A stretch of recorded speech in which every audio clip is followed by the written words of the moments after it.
Welcome back to the PAC Sports Network at the Half. Today we talk with Sandy Rectenwald, the head coach of the Chatham Cougars. And Coach, before we even talk basketball, some great news in your personal life. Tell us about your pregnancy and when you're due, because that does impact the basketball season. Sure. Yeah, very excited. I'm pregnant with my first child, and he's coming at the end of January. So, like you said, maybe not great timing, but that's okay.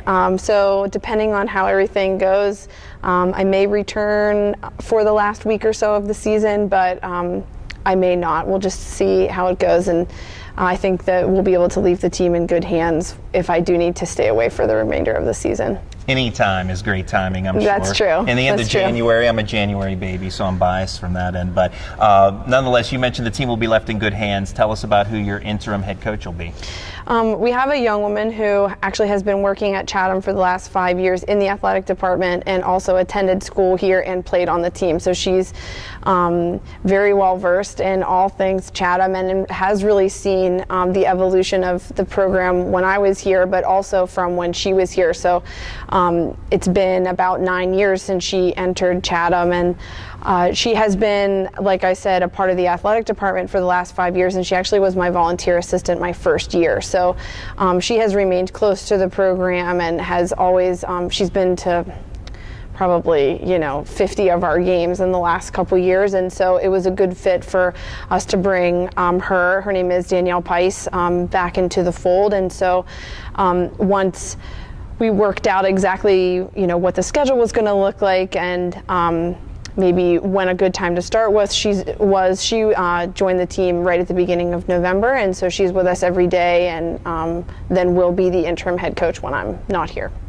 When you're not here, it's going to be a unique experience for you, I'm sure, to not be with the basketball team. How difficult will that part of the season be for you, with the fact that I'm guessing you'll be watching a lot of video streams or listening to the radio for whatever games that you can? Yes, I definitely will, and that will be. I have no idea what that's going to feel like. I'm going to be wanting to text, I think, my assistants at halftime to be like, what about this and what about this? But we don't see our phones at halftime, so I know that they're not going to be able to respond. But I think we have great senior leadership on our team, and I know that they will uphold all the standards of our culture and the expectations that we have for the team. So I know that they will be okay. It certainly will be a weird situation for me, but I am going to stay. I'm going to do all the recruiting while I'm at home, and obviously I may not be able to do as many campus visits, so I'll be coordinating with people here for that, but I will stay a part of the program, hopefully on a day-to-day basis, but certainly on most days. So it will be different, but it's only for a short time. Looking back to last year, the Cougars winning the most PAC games, most conference games since entering the PAC, also reaching the PAC tournament for the first time, and not only that, but winning the first tournament game in Cougars history. How proud are you of the strides that this Cougars program has made? I really feel like we turned the corner last year. I knew that it was coming because in the previous year, when we beat Waynesburg, who actually at that time was a much better team than us, and so it was really a good sign for me that we can rise to an occasion and play really well, good enough to beat a team that is better than us. And I knew that if we could do that, that we could beat the teams that we were very evenly matched with in the 50-50 games. And we certainly didn't win all of them last year. I mean, I can think of 3 heartbreakers, where we dug ourselves a little hole and came all the way back only to lose by 3, or losing to Grove City at home off a last-second layup, just those difficult things. But those were all new circumstances for us. We were either, winning a couple games a year big and losing the rest big. So, or we were, we did have a couple close games, but it wasn't enough to really build the repertoire in our own minds of how to handle those situations. So the little signs that we had 2 years ago that we were gonna get over that hump, and then I've said to the team so many times that home playoff win against Geneva was one of the best sports moments that I've ever been a part of. And I went to a really successful high school, went to a great college program, and I've coached at 3 different programs now. But it seemed like everything clicked that night, and our team walked into the gym feeling like, no one was going to win in our gym tonight if it wasn't us, So it was really exciting. And I think it gave our team the confidence that is an expectation now, that making the playoffs is part of who we are, and making some noise in the playoffs is kind of like the next step. So. And having had such a successful year, you bring back a lot of experience from that team from last season, with the exception of Rachel McLean. But you have the younger sister, Ashley McLean, a sophomore, and also Katie Sigg, who's a sophomore as well, and having a great year. Those two, in particular, double digits in scoring already this season. How have they improved now in year two?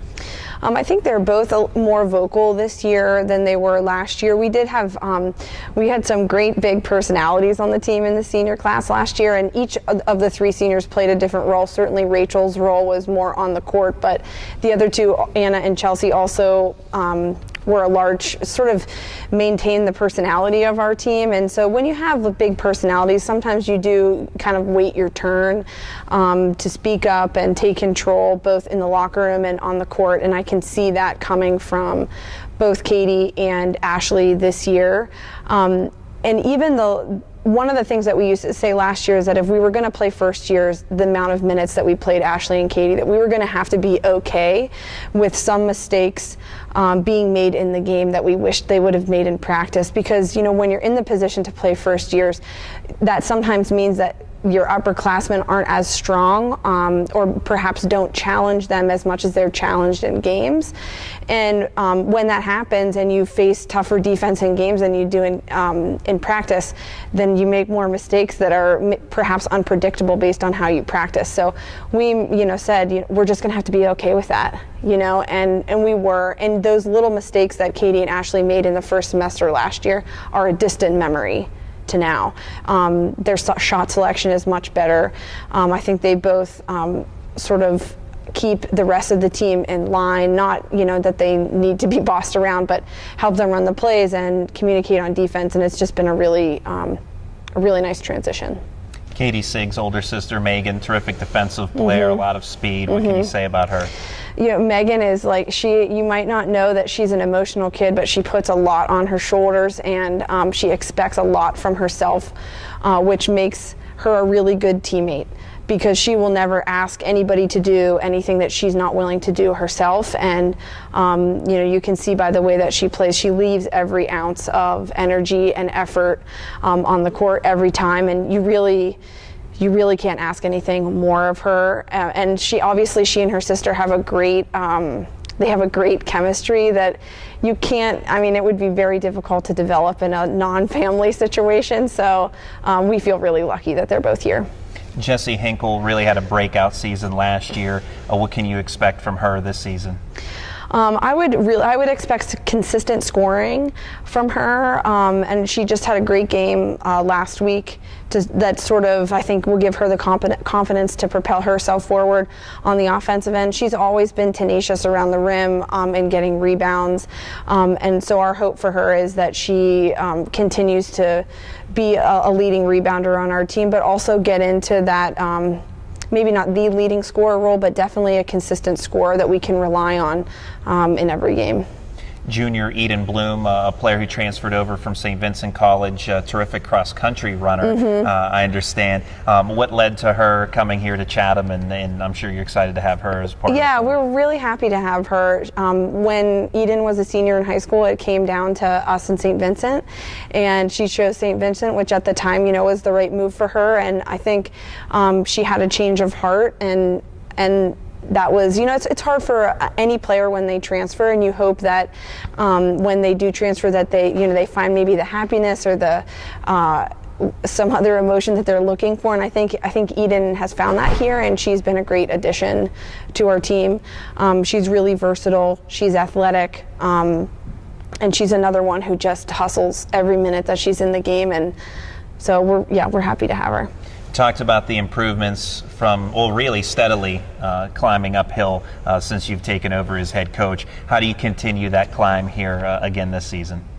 This is the first year that we won't be starting a first year since I've gotten here, which is, I think that alone will make a big impact on maybe the bottom line in that wins and losses column, because we aren't, like I said before, we aren't going to be in the situation where we're making new mistakes in games very often. The mistakes that we make are usually predictable, and we know that they're coming, so that's a much better position to be in. We certainly have one first year who we expect a lot from as she grows as a player, but it's a much nicer position for us to be in right now, that we don't have to rely on young kids that have a lot of nerves, and so it's a better position to be in.